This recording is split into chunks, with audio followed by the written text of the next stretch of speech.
projette pour desservir en eau potable la partie ouest de la ville province Kinshasa. C'est le ministre des Ressources hydrauliques et électricité, Olivier Mwende Mukaleng, qui l'a annoncé lors d'une interview. Et puis, une mission mixte de la présidence de la République constituée du chargé des missions de le Grand Katanga, Michel Kaboué, et les inspecteurs de l'IGF a effectué une tournée d'inspection dans les entrepôts de la Comexa et de la SNCC. Objectif, se rendre compte de la présence des matériaux pour la construction de la centrale de Katende. Une fois de plus, bonjour et merci d'être avec nous.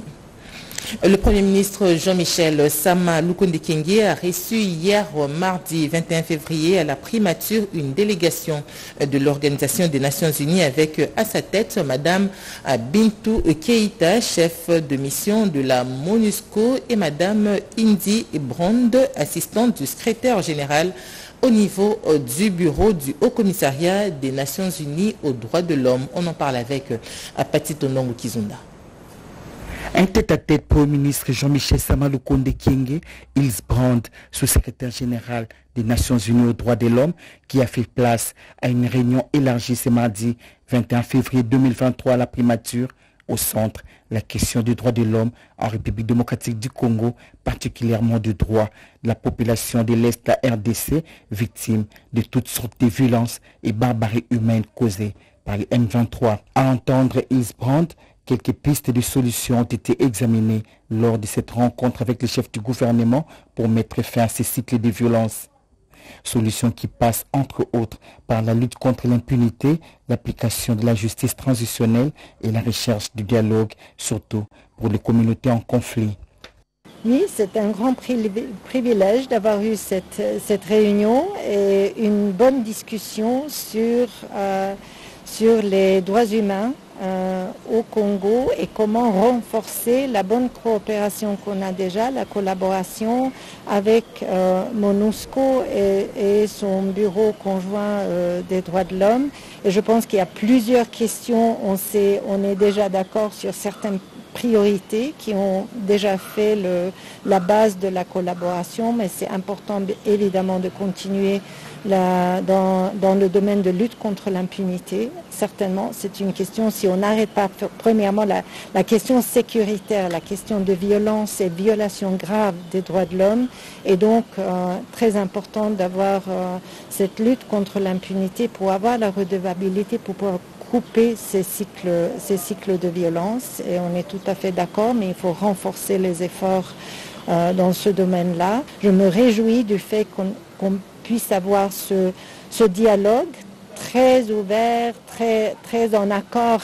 Les efforts fournis par la République démocratique du Congo ont été salués par la sous-secrétaire générale des Nations Unies aux droits de l'homme, dans la liste la loi portant protection et promotion des peuples autochtones pygmées qui vient récemment d'entrer en vigueur. 9 milliards de dollars américains. Ce chiffre était mobilisé l'année dernière en termes de recettes propres et près d'1 milliard de dollars étaient affectés à l'effort de guerre. Des chiffres communiqués hier par Nicolas Kazadi, ministre des Finances, qui était l'invité, qui était sur le plateau du briefing à la RTNC. On l'écoute.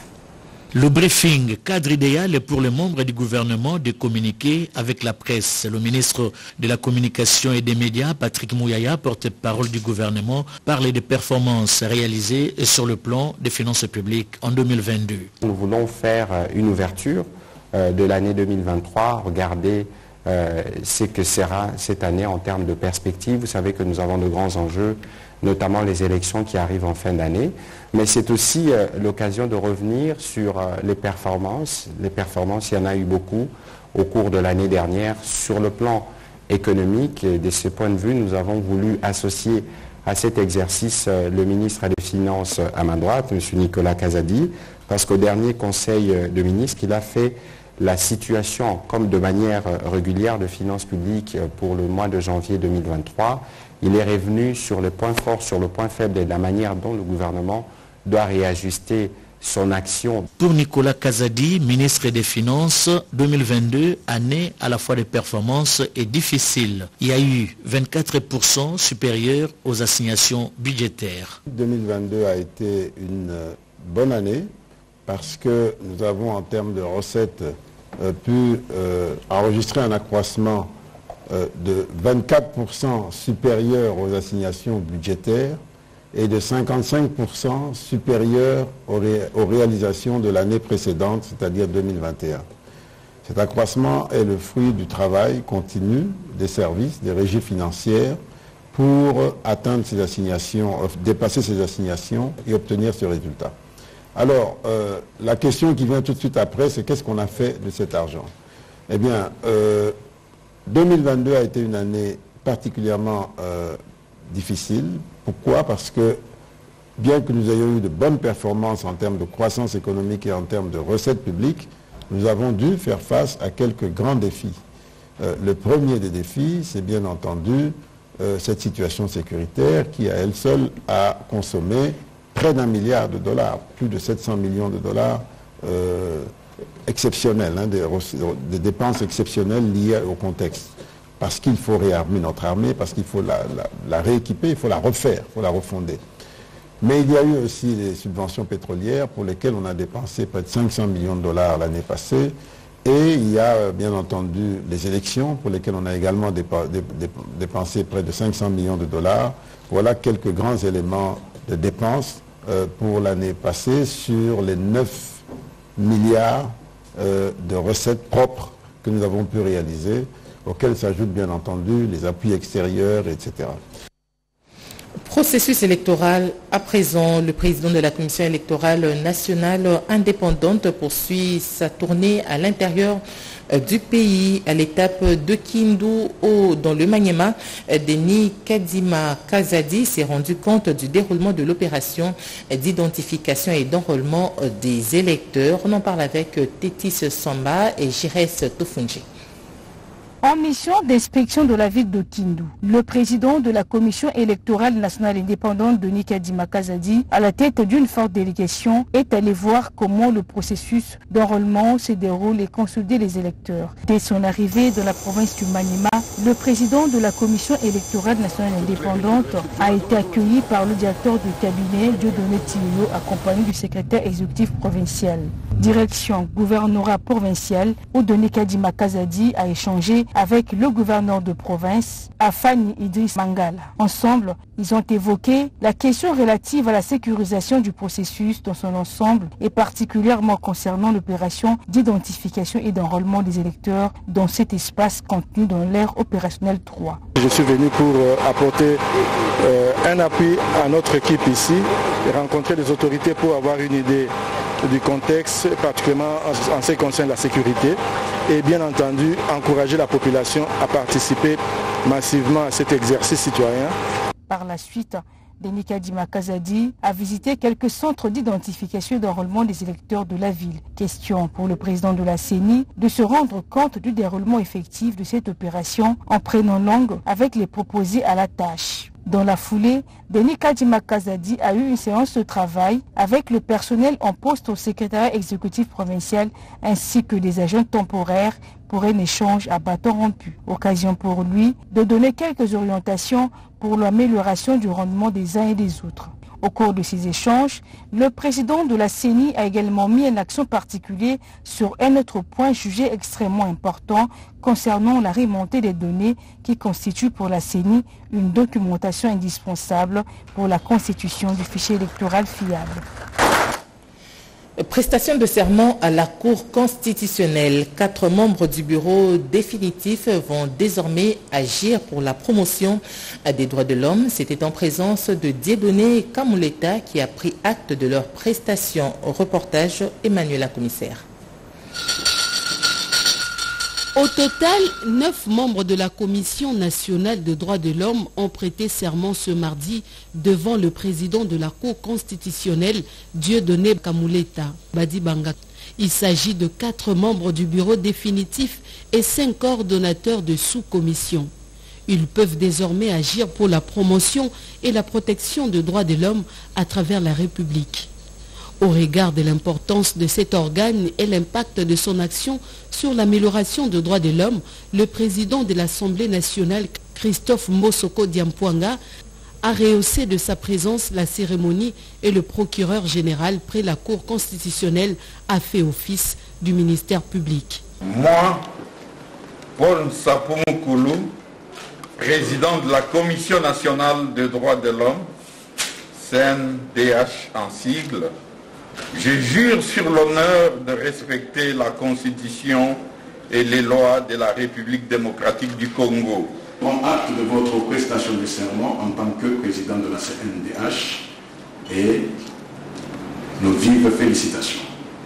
Les assermentés vont devoir travailler pour l'émergence d'un état de droit tel que prôné par le président de la République, Félix-Antoine Tshisekedi.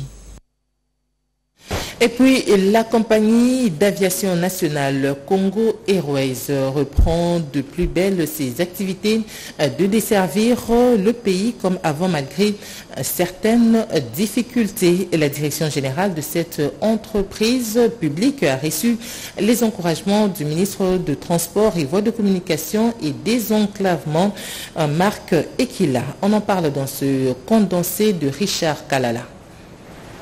Dans le souci de s'imprégner les difficultés qui menacent la bonne marche de l'entreprise d'aviation Congo Airways, le ministre AI de Transport, Voies de Communication et Désenclavement, Marc Ekila Likombo, a tenu une séance de travail au sein de cette entreprise publique dans cette même optique le lundi 20 février 2023. Il faut que les choses changent, a-t-il martelé avant de réaffirmer l'accompagnement du gouvernement Sama Lukonde. J'ai décidé de venir ici pour vous dire de ne pas baisser les bras, de continuer à vous sacrifier davantage. Je sais déjà que vos sacrifices sont énormes, mais j'en ai toutes les informations. Nous devons redorer le blason de Congo Airways. La reprise des vols réguliers vers les grandes villes du pays reste une bonne nouvelle pour la population congolaise, car en effet, Congo Airways est la seule compagnie aérienne qui propose les coûts les plus accessibles suivant les instructions du chef de l'État Félix-Antoine Tshisekedi sur le plan national. Quelques heures avant, le ministre AI de Transport a présidé une réunion d'évaluation au siège de l'autorité de l'aviation civile congolaise, une évaluation des résultats obtenus par la RDC lors de la deuxième phase de l'audit de l'OACI. Pour Marc Ekila, ces résultats sont susceptibles d'être améliorés et en présence de cadres de la Metelsat, du BPA et de la RVA, Marc Ekila Likombo a recommandé à la régie de voies aériennes de fournir des éléments complémentaires aux auditeurs internationaux dans un délai de 5 jours maximum. En santé, les ministres africains de la santé se sont réunis en marge du sommet des chefs d'État et de gouvernement de l'Union africaine. Il était question pour eux d'analyser l'état de la vaccination systématique en Afrique. La République démocratique du Congo y était représentée par son ministre de la Santé, Hygiène et Prévention, Jean-Jacques Mbongani. Edi Tchala. En mission officielle en Éthiopie, le ministre de la Santé publique, Hygiène et Prévention, Dr Jean-Jacques Mbongani, a pris activement part au premier forum ministériel de haut niveau dont le thème était « Créer une dynamique pour le rétablissement de la vaccination systématique en Afrique » qui s'est tenu le dimanche 19 février à Addis Abeba. Des assises qui ont été organisées par le gouvernement de la Sierra Leone en collaboration avec l'Organisation mondiale de la santé, OMS, et la Commission de la santé, des affaires humanitaires et du développement social de l'Union africaine. Dans son intervention, le ministre congolais de la Santé publique, Hygiène et Prévention a donné la position de la République démocratique du Congo par rapport à la thématique de cette réunion. Toutefois, Jean-Jacques Mbongani a fixé les participants sur la situation actuelle de la République démocratique du Congo qui a fourni d'énormes efforts dans le domaine de la vaccination systématique. Il a également indiqué que son pays, la République démocratique du Congo, a réussi à introduire de nouveaux vaccins qui constitue un progrès notable en la matière. Ce forum de haut niveau consacré à la vaccination a été organisé en marge des travaux de la 38e session ordinaire des chefs d'État et de gouvernement de l'Union africaine. L'objectif est de renforcer la volonté politique des dirigeants africains afin de combler l'écart en matière de vaccination tout en accélérant la mise en œuvre d'approches intensifiées. Lutte contre le paludisme. Près de 3 millions de ménages ont reçu gratuitement des moustiquaires imprégnés d'insecticides. Une campagne menée à Mbujimayi grâce au soutien des États-Unis. Reportage. Ces ménages de Mbujimayi qui ont reçu ces moustiquaires imprégnés d'insecticides d'action à longue durée représentent près de 3 millions de ménages bénéficiaires de ces moustiquaires dans la province du Kasaï oriental. C'est un don du gouvernement américain à travers l'initiative du président des États-Unis dans la lutte contre la malaria comme appui à la République démocratique du Congo dans l'éradication de ces fléaux. Au cours des 13 dernières années, le gouvernement des États-Unis, au travers de l'initiative présidentielle contre le paludisme, PMIAC, a apporté un appui substantiel à la prévention de la malaria et à l'amélioration du diagnostic et de gestion des cas de malaria dans 9 provinces de la RDC, dont le Kasaï oriental. Et c'est par les biais de l'USAID à travers son projet Alt Malaria. Le gouverneur du Kasaï oriental, Patrick Mathias Kabea, qui a remis officiellement ces moustiquaires, a demandé à la population d'en faire bon usage car les moustiquaires demeurent la seule arme efficace de prévention contre cette maladie très mortelle. Il n'a pas manqué d'exprimer sa gratitude au gouvernement américain à travers l'USAID et PMI, car cette campagne tombe à point nommé. Le paludisme demeure la première cause de morbidité et de mortalité chez les enfants de moins de 5 ans en Afrique subsaharienne et singulièrement en République démocratique du Congo. Selon le rapport annuel de la coordination provinciale du programme national de lutte contre le paludisme, le Kasaï oriental, notre chère province a enregistré au cours de l'année 2021 892 634 cas confirmés du paludisme et 580 décès dus au paludisme. Le ministre provincial de la Santé a pour sa part demandé à la population d'en faire bon usage. Il a également souligné que c'est une aubaine pour la province car la malaria constitue un frein réel à son développement et à la réalisation du 3e objectif de l'ODD. Les bénéficiaires étaient unanimes. Ils vont utiliser ces moustiquaires à bon escient. Organisé par le ministère de la Santé à travers les PNLP, Programme national de lutte contre le paludisme, la cérémonie du lancement s'est terminée par une caravane motorisée. Des tonnes de maïs sur le marché dans le Kasaï central. La base agricole Lubonde a lancé l'opération récolte de maïs pour la saison annuelle à 2022. Un travail qui s'inscrit dans le cadre du programme volontariste agricole. Yves Makoutima. S'alignant dans la droite ligne des recommandations du chef de l'État, Félix-Antoine Tshisekedi Tshilombo, sur l'intensification de la production agricole en milieu rural lors de sa dernière visite sur les sites d'Nkwadi. Et voilà, la base agricole de Lubondaï, dans les Kasaï central, répond promptement à cet appel.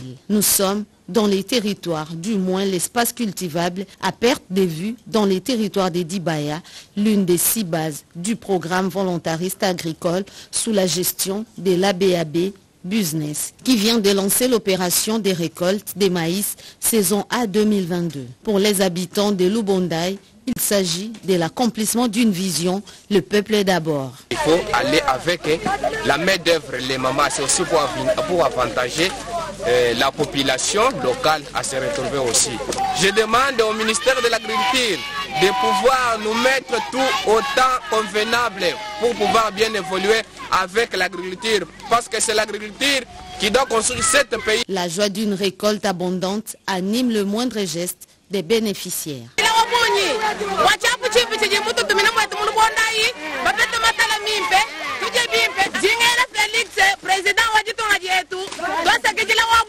Et oui, la récolte de la saison A 2022 a été une réussite sur toute la ligne. La BAB a fait à la mécanisation doublée d'une main d'œuvre locale.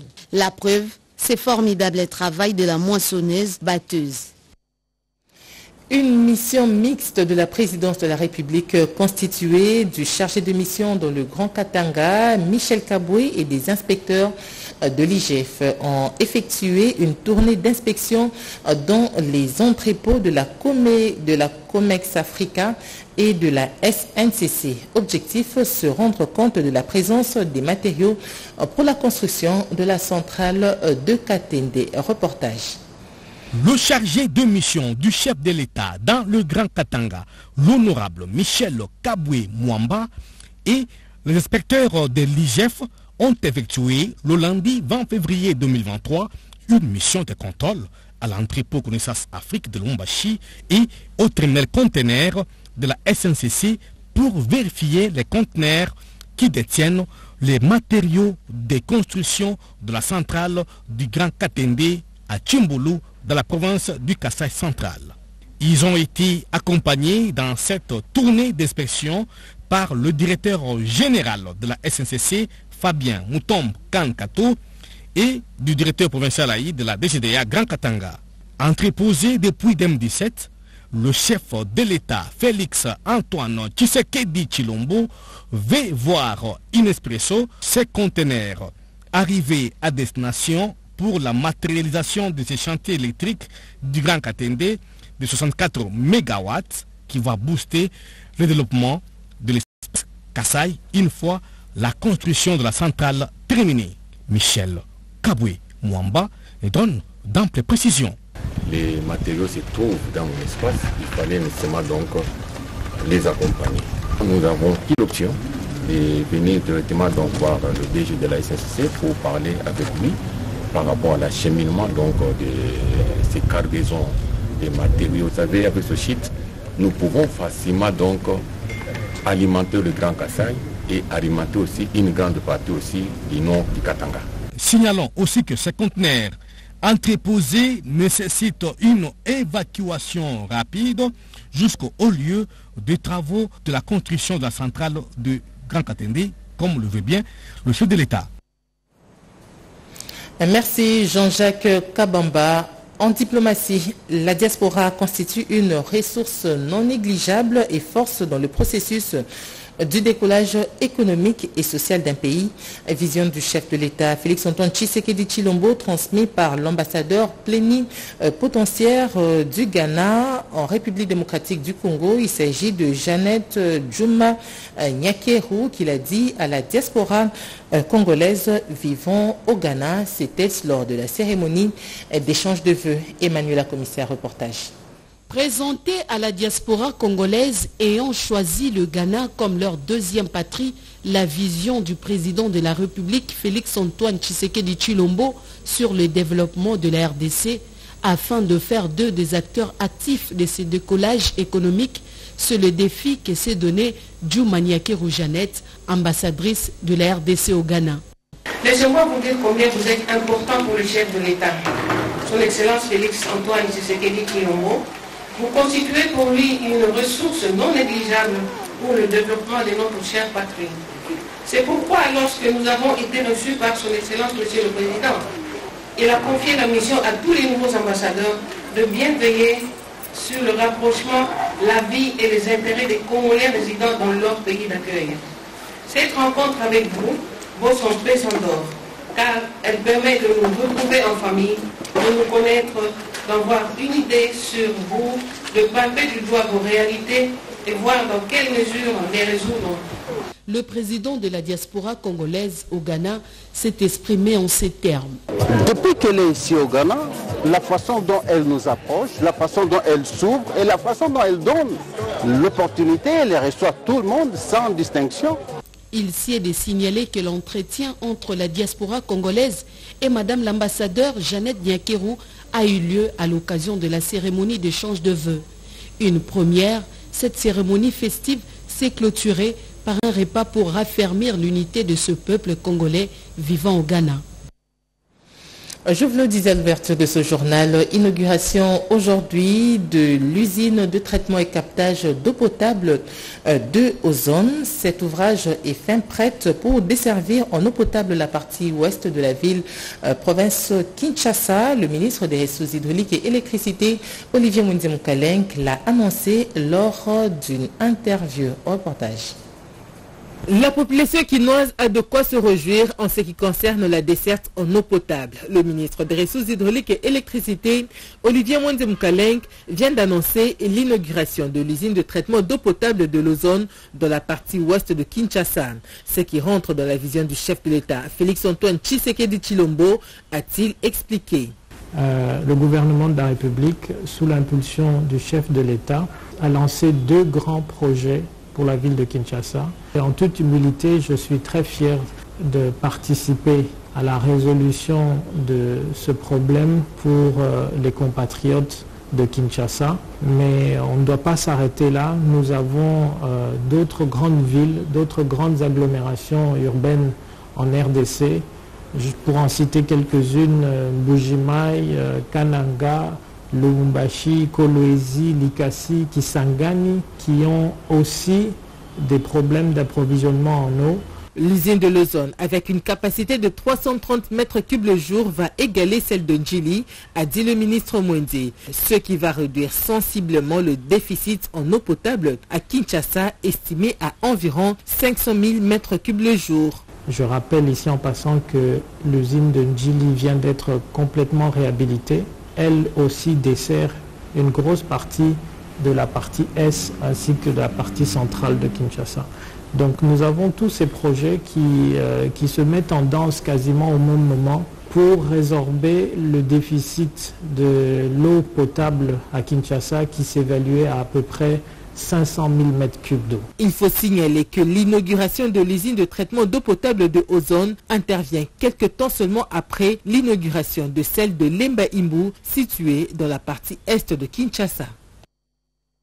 En politique, le secrétaire général de l'UDPS, Augustin Kabouya, était accueilli par une foule en liesse dans la province du Kasaï.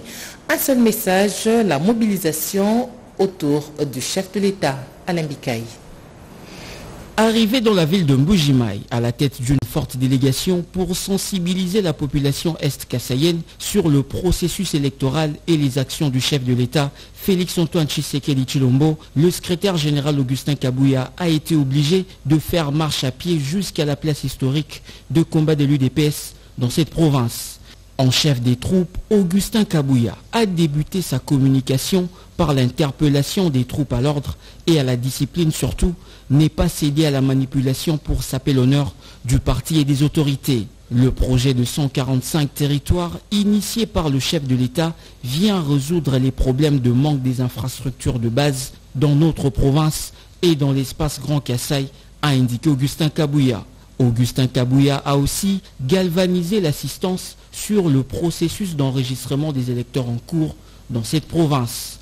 Contrairement à 2006, que nous avons boycotté cette opération, cette fois-ci enrôlez-vous massivement pour permettre au Kasaï oriental d'avoir beaucoup de sièges aux élections de cette année, a-t-il insisté. Le secrétaire général a également conscientisé la jeunesse fer de lance de son parti sur le rôle qu'elle doit jouer dans ce processus et dans le développement de leur province. Pour Augustin Kabouya, le temps n'est pas à la distraction ni aux querelles intestinales qui ne profitent pas au parti ni au chef de l'État qui compte beaucoup sur la force juvénale pour le décollage de cette province. Pendant son séjour, le numéro 1 de l'UDPS va organiser plusieurs rencontres entre les jeunes et les autorités provinciales pour dissiper certains malentendus. Question de promouvoir un climat de paix et de concorde dans cette famille politique.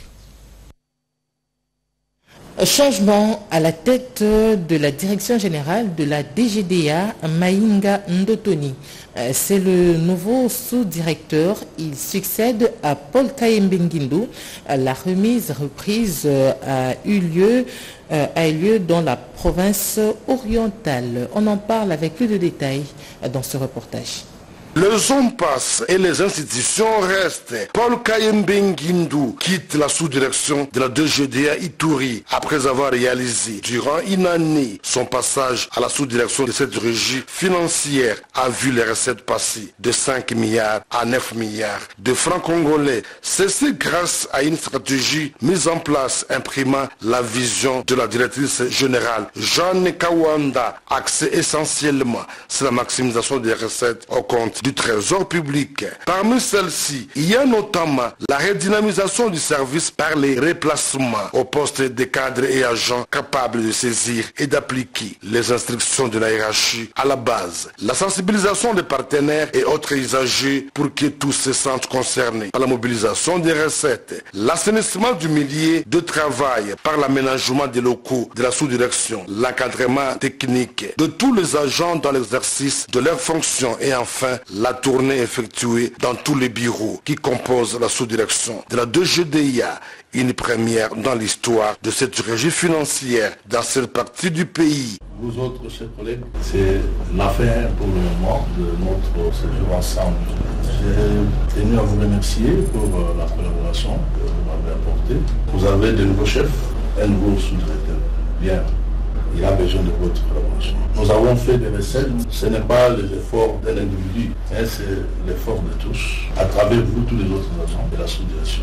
Je pense que si vous lui accordez beaucoup de votre collaboration, je suis sûr que vous pouvez encore dépasser ces 9 milliards-là pour aller au-delà. Continuez à travailler, continuez à écouter la vision du nouveau chef qui, pour sa part, va vous communiquer la vision du directeur provincial et ce qu'il veut que vous fassiez. Il faut dire que le sous-directeur sortant de la DGDIA en Ituri n'a pas du tout démérité. Il a été plutôt rappelé à Kinshasa pour exercer d'autres fonctions à la direction d'audit vu son parcours riche au sein de la DGDIA. Un exemple à suivre pour 2 générations futures.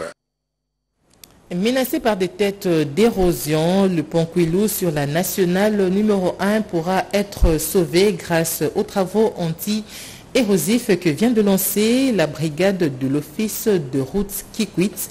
La cérémonie de lancement des travaux était présidée par le maire de la ville de Kikwit, Rodé Panda. L'érosion ont failli écrouler le pont Kwilu sur la nationale numéro 1 en pleine ville de Kikwit. Pour parer au plus vite et sauver cet ouvrage construit il y a plusieurs décennies, la brigade de l'office de route, direction provinciale du Kwilu, les engins disponibles sont entrés en exécution des travaux de lutte anti-érosive depuis le samedi 18 février dernier avec le financement du Fonds national d'entretien routier FONER dans le cadre du programme d'entretien routier 2022. Et ce, pour une solution rapide sous l'œil vigilant du bureau technique de contrôle BTC. La supervision est assurée par le directeur provincial de l'office de route Miseka Mobake Michel avec les orientations du directeur général Janou Kikangala. En présence de ses administrés, le maire de la ville de Kikwit, Abengiama, a procédé au lancement des travaux tout en saluant les efforts consentis par le chef de l'État, Félix Antoine Tshisekedi Tshilombo, pour la paix et le développement de la RDC. La note technique avec le directeur provincial de l'office de route Kwilu. Le lancement des travaux consiste à la construction d'un collecteur pour sauvegarder l'ouvrage qui est très important, l'ouvrage du pont Kwilu au PK 528. Les travaux vont consister à enlever toutes les immondices, tirer tous les ouvrages qui sont sur place. Après viendra la construction proprement dite de l'ouvrage qui a plus ou moins 60 mètres. La durée de ces travaux, ça va prendre 2 mois. Il est de noter que la réhabilitation de ce pont Kwilu revêt une importance capitale à cause de son intérêt général avec l'impact et la position de desservir plusieurs provinces du centre et sud de la RDC. Ce journal est terminé. Nous vous disons merci de nous avoir suivis. Merci à toute l'équipe, à la réalisation Patrick Bapuila Yamoulamba, Pecho Moubenga et à Kassongo. L'équipe technique était assurée par José Edimonekene, Alain Joseph Nzenzo, Alain Sodi, Papi Nguinamaou, je disais Joseph Nzendo. Et le journal était coordonné par Jacques Kabwaba. Moukoumina Sedouga, l'information continue sur nos antennes en français dans les 4 langues nationales. À 13h30, Eric Kabamba Kongolo, la tranche communiquée, c'est tout à l'heure dans une présentation de Jolie Mopembe et Dieudonné Bena. Merci de nous avoir suivis. Au revoir et à la prochaine.